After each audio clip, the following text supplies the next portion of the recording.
उसका पलड़ा भारी दिख रहा है। और सवाल ये कि क्या चलेगा इस बार के चुनाव में, ये सब जानना चाह रहे हैं। कौन सा फैक्टर? ये कहना उचित नहीं होगा कि किसका पलड़ा भारी है।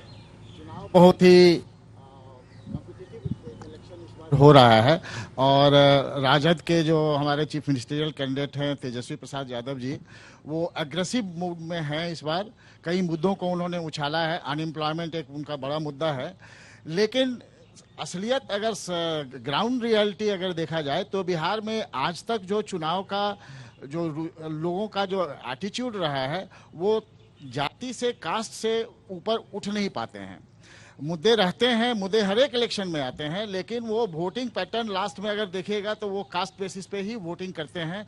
बहुत कम परसेंटेज होता है लोगों का जो कि मुद्दों पे या बदलाव पे या for the welfare of the state. लेकिन नीतीश कुमार के काम पे लोग तो सोचेंगे ना, एक बार बटन दबाने से पहले नीतीश कुमार पर सोचेंगे ना? जी, नीतीश कुमार ने पिछले 15 सालों में कई अच्छे काम किए हैं। बिहार को उन्होंने बदलाव की एक नए रूप में उन्होंने वो ले आए हैं। हाँ। और इंफ्रास्ट्रक्चर से लेके अब कई और फील्ड में, सोशल वेलफेयर फील्ड में भी वो लेके आए हैं। हाँ। लेकिन इस बार एंटी इनकम्बेंसी फैक्टर जो है उनके खिलाफ बहुत ज्यादा काम कर रहा है। संजय उसका जी, असर हाँ, बोलिए। एक चीज मैं ये जोड़ना चाहूंगा, इसमें इस बार की परिस्थिति भी आप देखिए।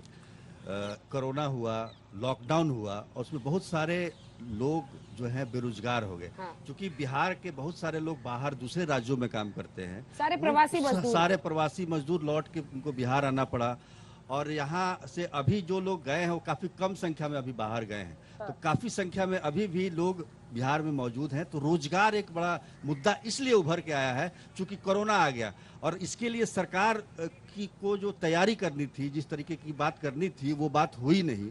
तो एक रोजगार का मुद्दा उछाला गया है तो वो मुद्दा बन रहा है। रोजगार का मुद्दा है संजय जी। हाँ, बोलिए। रोजगार का ही मुद्दा नहीं है, उसके साथ किसानों का जो ऋण माफ करने की वो बात कर रहे हैं तेजस्वी यादव, ये भी काफी लुभावना है ना। उसके बाद बिजली जो है उसका हाफ करेंगे। देखिए, ये जो अशोक मिश्रा जी ने कहा कि कास्ट डोमिनेट करता है, तो कास्ट और दल दोनों डोमिनेट करते हैं। लेकिन कभी कभी ऐसा होता है, जैसे मोदी जी को वोट देना था उस समय, क्या कास्ट डोमिनेट किया था? चेंज तो कई बीपीसी को लाना था, चेंज कांग्रेस को हटाना था। तो इस बार जो मुझे लग रहा है, नहीं, लोकसभा और विधानसभा में बड़ा फर्क होता है। लोकसभा और विधानसभा में ठीक फर्क होता है। जैसे 2005 में भी 39 सीटें, 40 में से बीजेपी 2005 में बदलाव था तो उस समय कास्ट और क्रीड पर लोग दिए थे। कास्ट के आधार पर दिए थे नीतीश कुमार को। नीतीश कुमार का जात कितना है? लालू हटाओ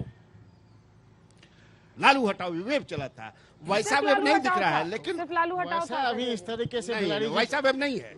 लेकिन नीतीश हटाओ वेव नहीं चल रहा है इस तरीके से। आप देखेंगे ग्राउंड्स पे जाके कि नीतीश हटाओ वेव नहीं चल रहा है। वैसा वेव नहीं है, लेकिन मूड है। ठीक है संजय जी, चूंकि आपने किताब भी लिखी है नीतीश कुमार पर और ये अभी की चर्चा पूरी उन्हीं पर केंद्रित हो गई, कुछ बताइए उनके बारे में। लोग कह रहे हैं कि गुस्सा बहुत कर रहे हैं इस बार। देखिए अंजना जी, सबसे पहले तो बताओ, किताब हमने नीतीश कुमार के ऊपर नहीं लिखा। मेरे किताब का शीर्षक था नीतीश इंजीनियरिंग रिकंस्ट्रक्टिंग बिहार।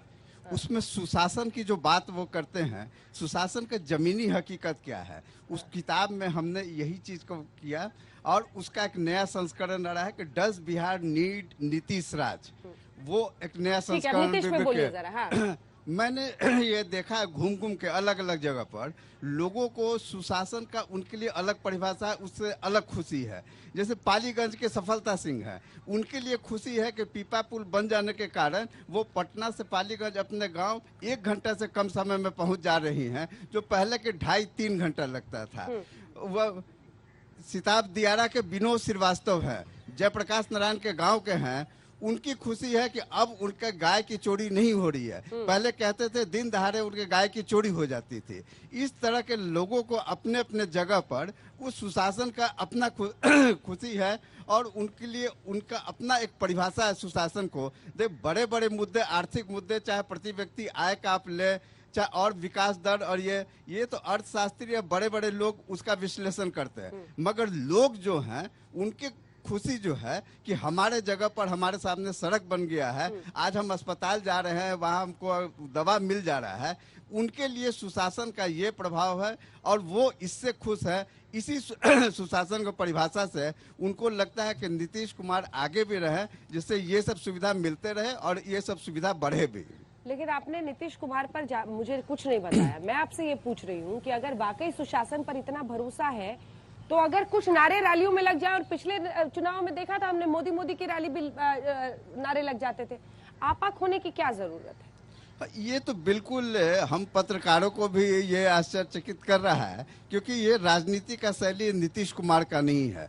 मुझको लगता है कहीं न कहीं 15 साल बनाम 15 साल की इस राजनीतिक शैली में वो 15 साल पीछे लालू यादव के उस शैली में वो राजनीति करने का, जो कि लोग उसको अच्छा नहीं मान रहे हैं, और वो लगता है उनकी ये शैली नहीं, उनकी ये छवि नहीं है।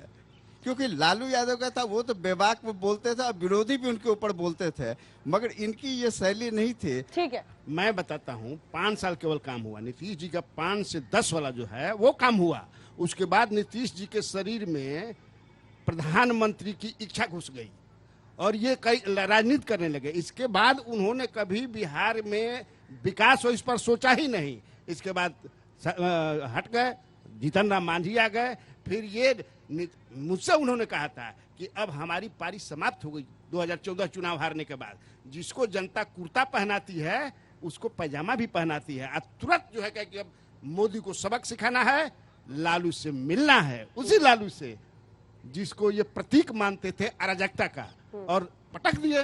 और जब पटक दिए तो शांत हो गए मोदी को भी। तब फिर लगा कि अब लालू को छोड़ना है।